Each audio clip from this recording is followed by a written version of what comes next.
Alright, so today's lesson objective, the students will solve equation with variables on both sides of the equal sign. So up until now, we've been doing equations where the variable was only on one side.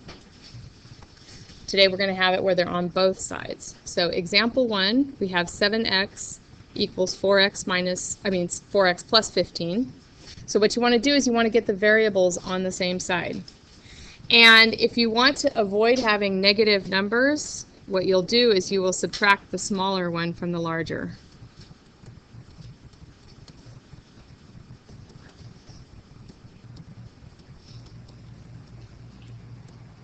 You'll subtract the smaller one.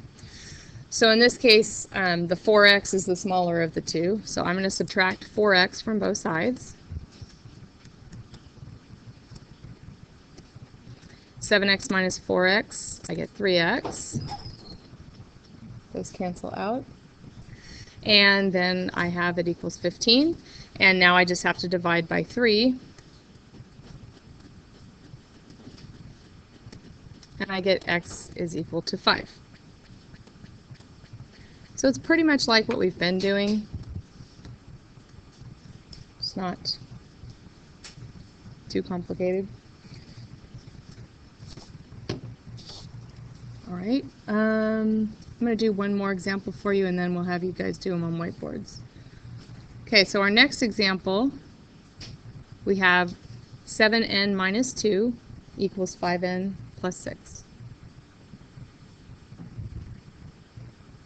So what do you guys think? Should I subtract the 7 or the 5? The 5 will make it easier if we want to have positive numbers. Okay, so I'm going to subtract the 5n from both sides. When I do that, I have 2n minus 2 is equal to 6. Now I need to get the numbers on the other side. So I want the variables on one side of the equal sign, the numbers on the other side. So to get rid of the minus 2, what do? Add 2, yes.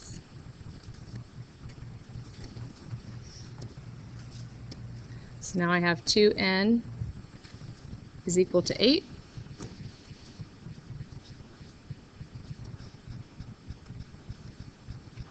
So I just divide by 2, and I get that n is equal to 4. Okay, any questions about what I did? All right. So this next problem I want you guys to do on your whiteboards. Okay, so we ended up with x equals 3, and I need to unfreeze that for you. So yeah, you subtracted the 3x from both sides, then you added the 2 and divided by 2. Any questions? All right, let's go on to the next page. All right, now what we want to make sure we do is that we distribute first before we do any adding or subtracting, just like we did before when we had variables on one side. So I will distribute the 2. I get 2y plus 12 is equal to 3y.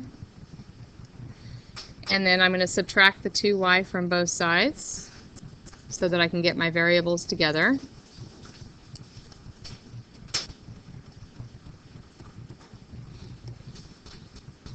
And I'm left with 12 equals y.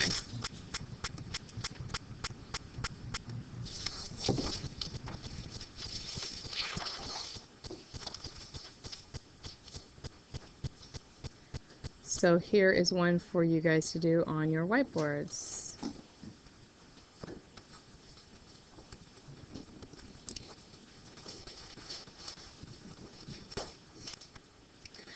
Okay, so we had to distribute, and then you combined your like terms, got the numbers on one side, the variables on the other side, and it looked like most of you did, in fact, get x equals 1.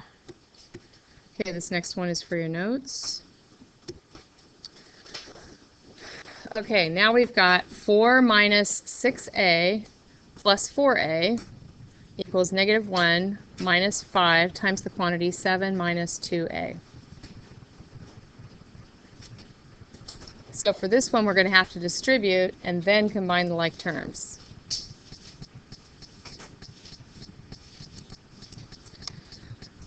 Okay, so on the left side of my equation, I have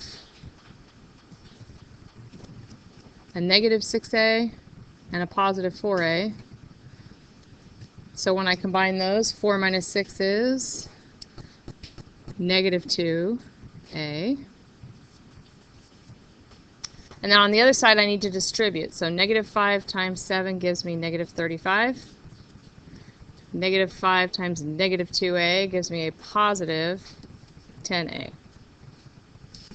And now I've got like terms over here that can be combined. So negative 1 and negative 35 gives me negative 36 plus 10a.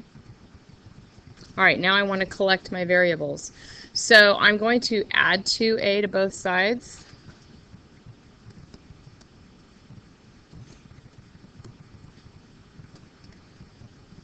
And I get 4 is equal to negative 36 plus 12a. And then I need to add the 36 to both sides to get the numbers on the other side.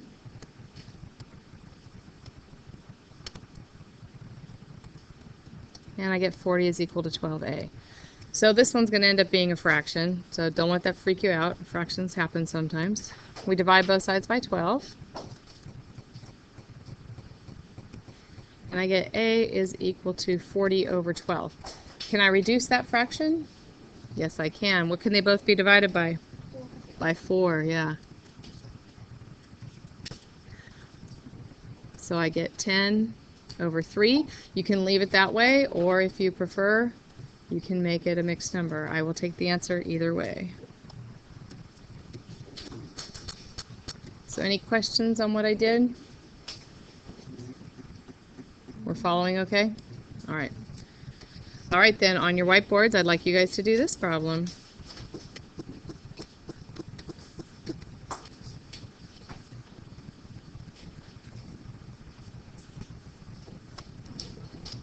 Okay, so you guys should have gotten negative 2 for the answer. You would have combined 15 and negative 9 to get a 6, and then distributed the 2, and you end up getting x equals negative 2. Any questions? Okay, thank you.